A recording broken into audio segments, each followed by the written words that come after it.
Chapter 5 The Solar Archives. It didn't take long for them to get actual directions to the Baltimore Library. In fact, Twilight found it difficult to find some pony who didn't want to help. The citizens of Baltimore led these wonderful strangers through their city, spreading the word of their deeds to their family and friends as they passed. The Royal Guard struggled to perform their duty as the very city they swore to protect turned against them. Masses of civilians swamped them as they patrolled for the traitors, giving them leads after false leads. The market district turned up clean. They were nowhere to be found. The captain was left panicking in his office, desperately trying to coordinate his guards' efforts. How was he supposed to explain to the princess that he had let the traitors to her throne escape? And meanwhile, Twilight stared in wonder as the old stone building before her.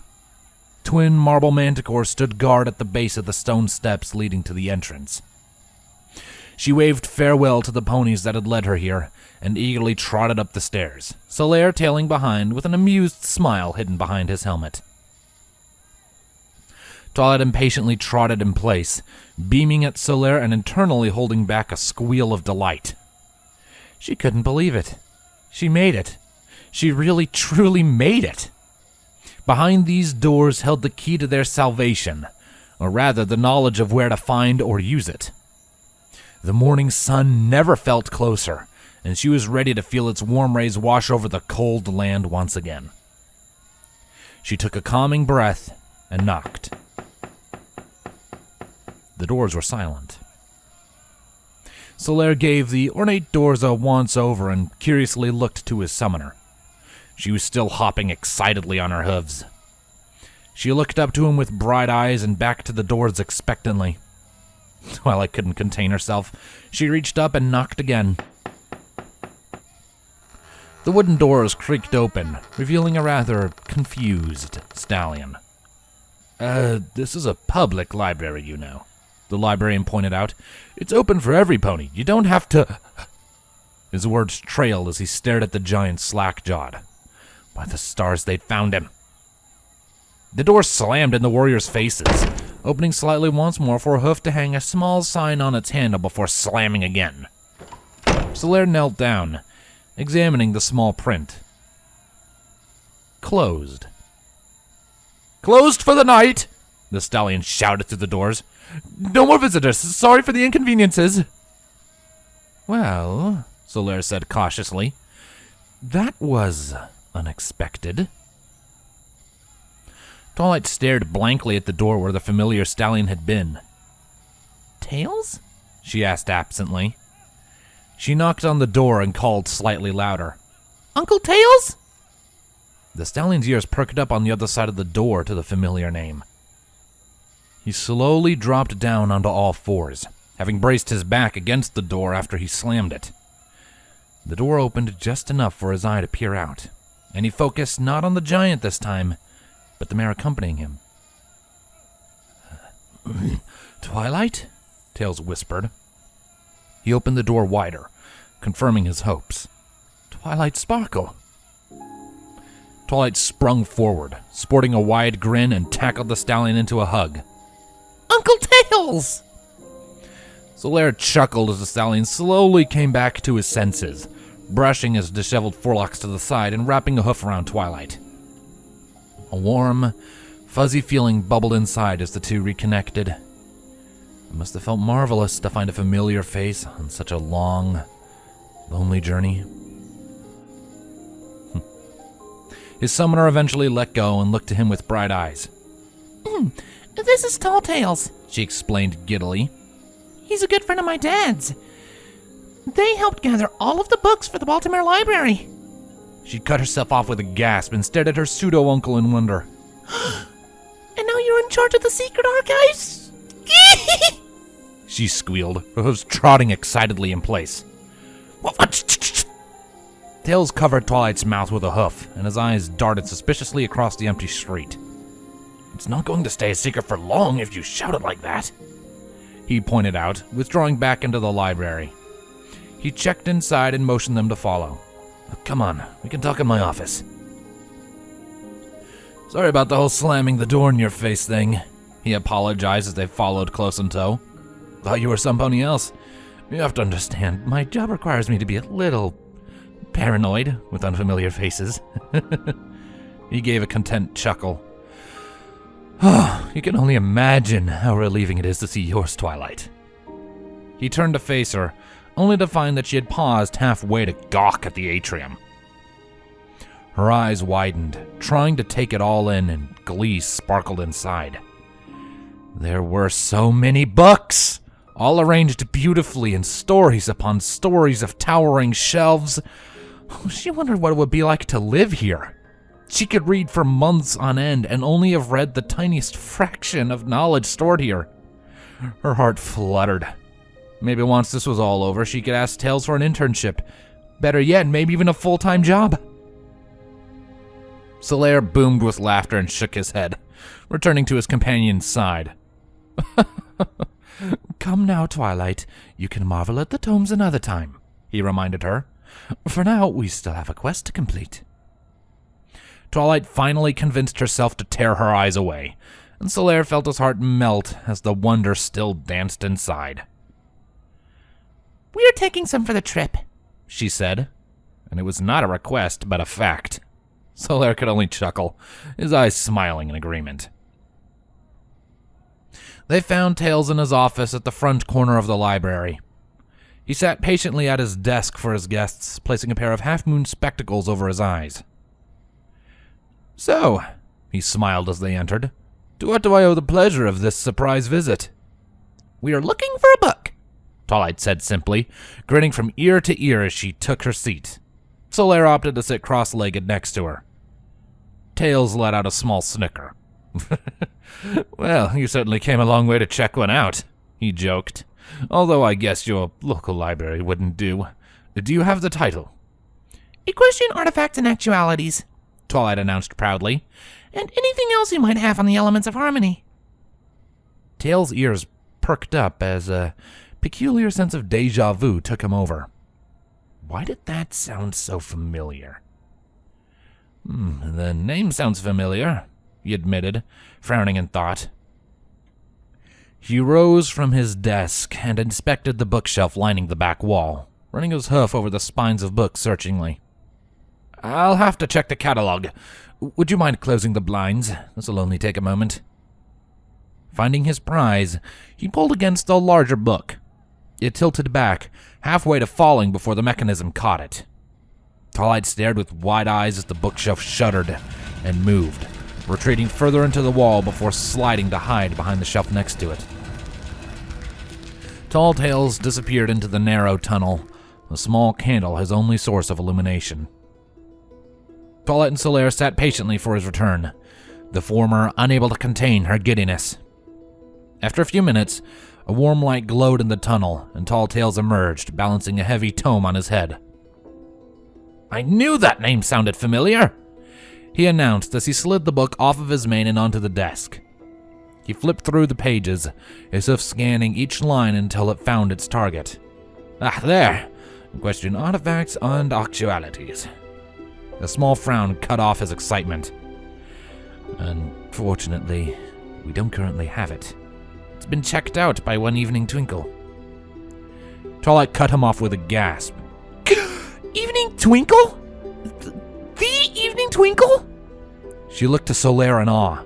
She was the princess's personal student, she explained excitedly. But when Nightmare Moon took the throne, she disappeared. Nobody knew what happened to her. Twilight turned her attention back to Tails with wonder in her eyes. She was here? What was she like? Did she say anything about the princess? Does she have a plan? When did she get here? Tails reeled back from the barrage of questions, his eyes darting to Solaire as if for support. Yes, she was here, he explained, answering the only question he had actually managed to catch. Long time ago, though. In fact, her checkout is overdue by nearly 3 years now. He winced, looking up to the hopeful mare. That's rarely a good sign, he said delicately, hoping not to crush her. Oh. Solaire felt his spirits fall with Twilight as her ears drooped. They had come so far. Surely this could not be the end, not when they had only just begun. Maybe we can find her, Twilight stuttered, her confidence quickly being sapped away. For if the princess's own student had failed before her, what hope did Twilight have that they would succeed? Do you know where she was going?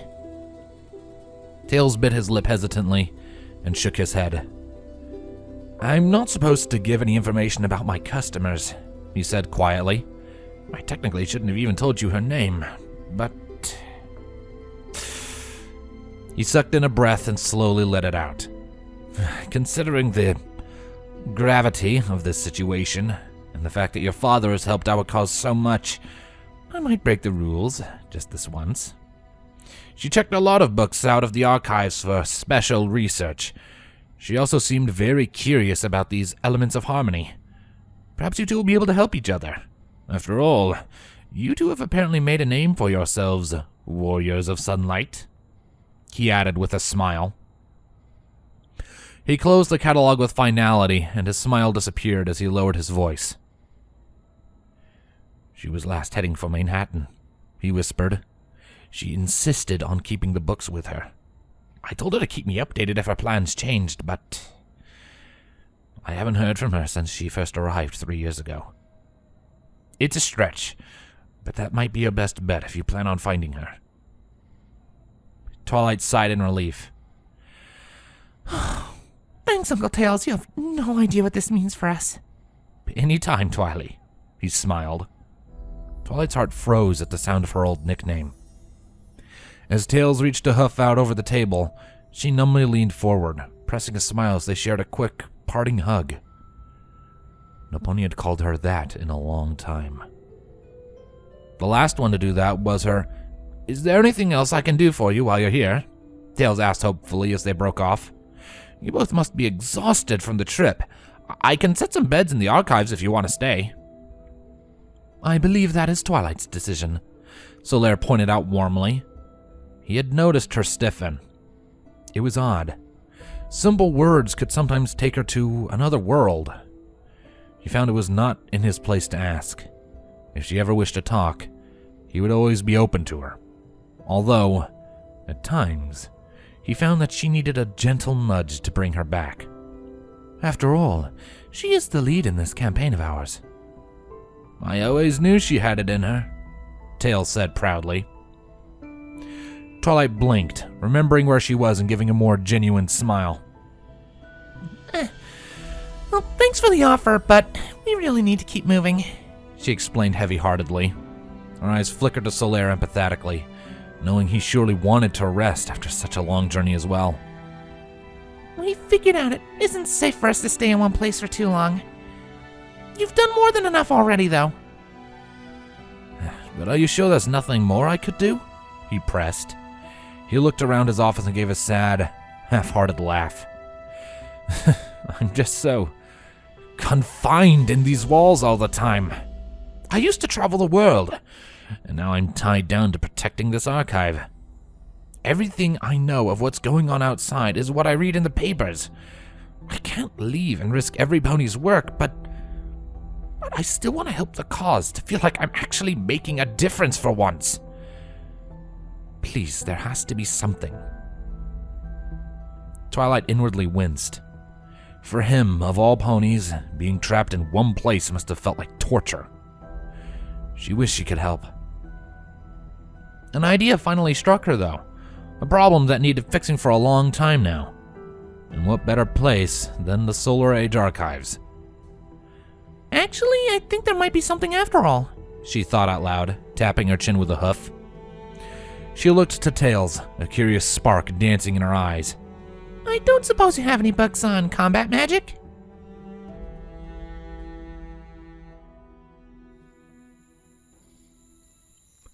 Why, hello there. My name is OG. You two are absolutely marvelous in the market. I was lucky enough to catch the end of it. It was truly inspiring. I was just hoping I could... Oh, what could I do? The salesmare hissed to herself. She paced back and forth at the base of the library's steps.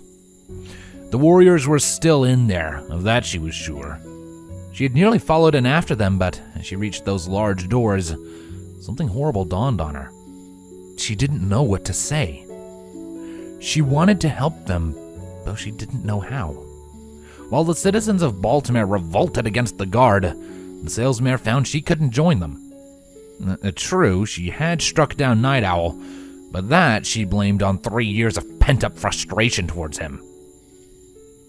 Challenging the entirety of the royal guard, however?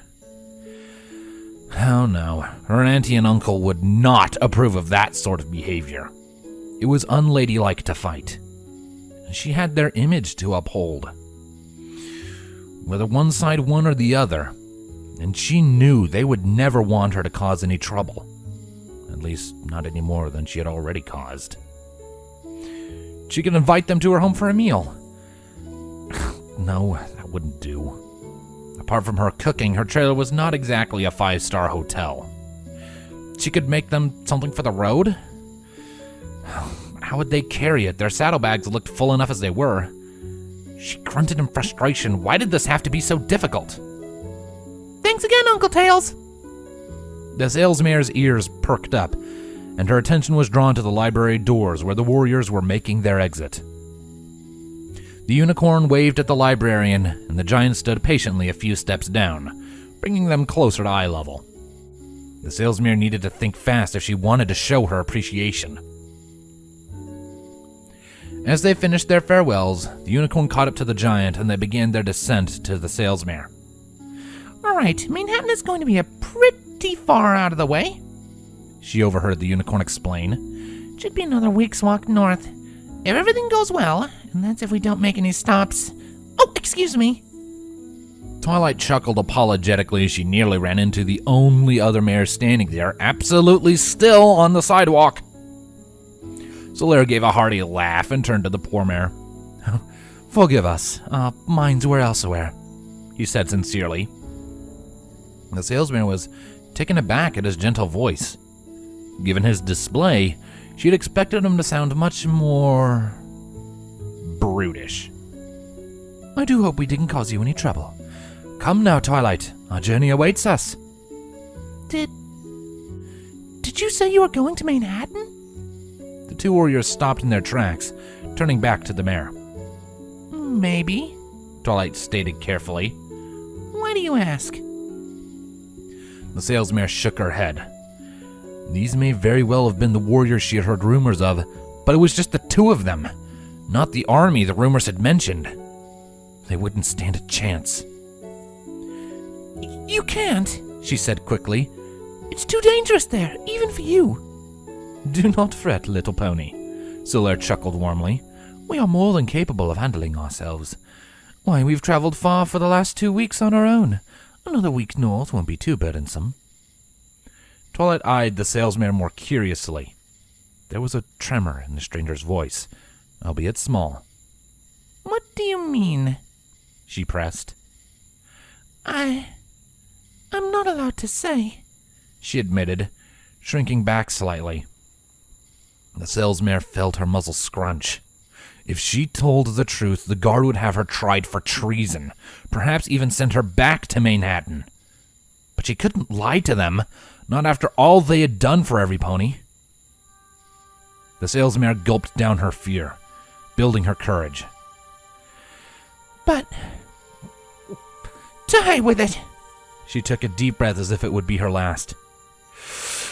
Manehattan is on lockdown. The two warriors reeled back from her sudden outburst, but the salesmare had opened the floodgates, and the truth was only just starting to spill out. No pony's supposed to know about it, she said quickly, searching the skies, waiting for a guard to swoop in to silence her. Oh, it's an absolute nightmare. I was lucky enough to slip out before the royal guard took over. The rumors, the griffins, the riots. It was like a war zone. Slow down, Twilight stammered, her mind still reeling. What do you mean? How long has this been going on? 3 years, the salesmare confessed shakily. They won't let any pony in or out. I only know that my dear Auntie and Uncle Orange are safe from the letters they send. She fell back on her hindquarters, holding her head in her forehooves. The Griffins, she recalled, flicking her eyes up to the unicorn. Manehattan has the closest port to the old Griffin Kingdom. They've been immigrating there from across the sea, making a commotion about the princess and her eternal night. With the tension growing between the two kingdoms, she must have seen them as a threat, and after that riot... Her voice trailed off. She looked past them, a distant look in her eyes as a realization dawned on her. Huh? I haven't said that to any pony in over 3 years, she said to herself. A ghost of a smile formed with a half-hearted laugh. I forgot how nice it was to just speak the truth so openly. Her smile melted away as she focused back on the warriors. Please, you must understand, she pleaded. Manehattan is too dangerous, even for warriors like you. You'll be stopped by the guard before you even come within the city limits. Twilight stood dumbstruck by the news, trying to process the stranger's mad ramblings. Could it really be true? I'm sorry, but that still doesn't change anything, she eventually said. She looked up to Solaire for support and back to the stranger. Manehattan is our next stop. We can't go anywhere else. We appreciate your concern, though, Solaire said softly, hoping to ease the troubled mare. We'll be sure to be careful. The salesmare shook her head. The warriors seemed dead set on carrying on with their quest, despite her warnings, and there was nothing she could do to sway their judgment. They would need an army to breach the Manehattan Guard, lest they be overwhelmed before they could even come within the city limits. She was by no means an army, but perhaps I can help you after all, she thought aloud. The warriors glanced to each other, and then back to her.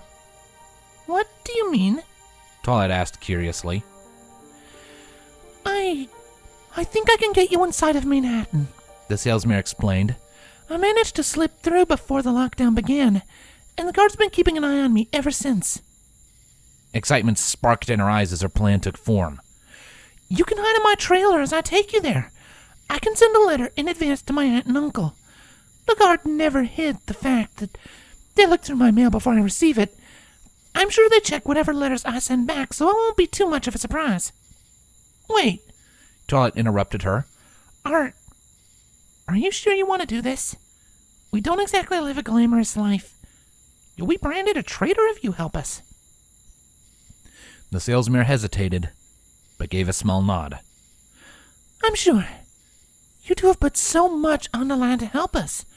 It's only fair for some pony to return the favor. And if I cannot sway you to stay away from Manehattan... She paused to build her courage and held her head high. Then it's only proper that I take you there. After all, nobody else can. Twilight glanced up to Solaire, a troubled look in her eyes. What do you think? She asked him. Solaire hummed in thought and knelt before the stranger, sizing her up. Her dress didn't exactly spell warrior to him, although lords forbid he think poorly of her request because of it. After all, Twilight herself admitted to not having any combat experience until Meadow Grove, and now she was able to hold her own, for the most part. If she believes she is capable, then I do not see any trouble with it. After all, in this land of cold, never-ending darkness, who are we to turn down another soul willing to engage in cooperation? I must admit, I've never been in a fight, the salesmare explained, but her hopeful smile never wavered. But I'll be more than honored to help. I can take you where you need to go and provide a place for rest and food. And rest does sound delightful, Solaire pointed out to Twilight. How long has it been since we've sat down to eat without fear of those guards finding us? Twilight nodded with a faint grin. The temptation was strong, and if this stranger was willing... All right, you've convinced me, she smiled to them. She held out a hoof to the salesmare. Welcome to the Warriors of Sunlight, Miss... She blinked and retracted her hoof slightly with a sheepish smile. I'm sorry, I don't think I ever caught your name. Yes, most ponies here know me by OJ, but... She hesitated, but with a proud smile, she took Twilight's hoof and gave it a firm shake.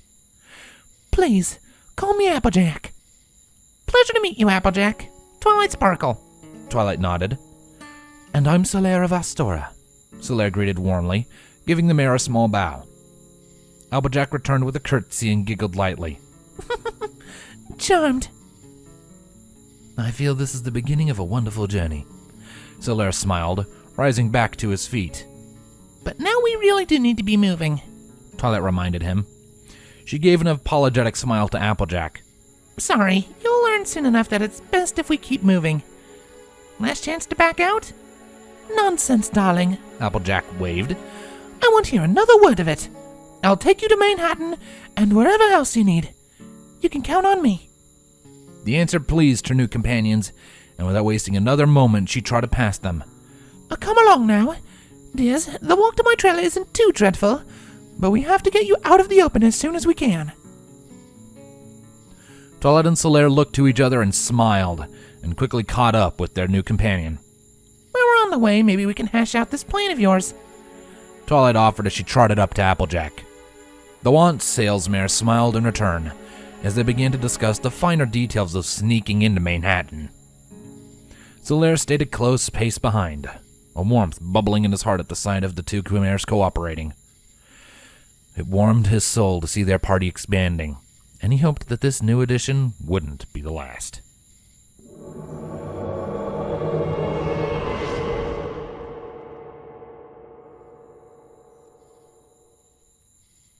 Tall Tales waved farewell as Twilight disappeared past the street with the warrior and the stranger, hoping he had done enough. He was relieved to see her well. After all that had happened to her, the sacrifice her father made to ensure the archive would stay safe, no pony would ever know how much they owed her family. Perhaps not even her. He had given her as many tomes as her saddlebags could carry, basics of combat magic, spells and counterspells, even a few light stories for the road by her request. He hoped she wouldn't have to use them, as useless as hoping that was.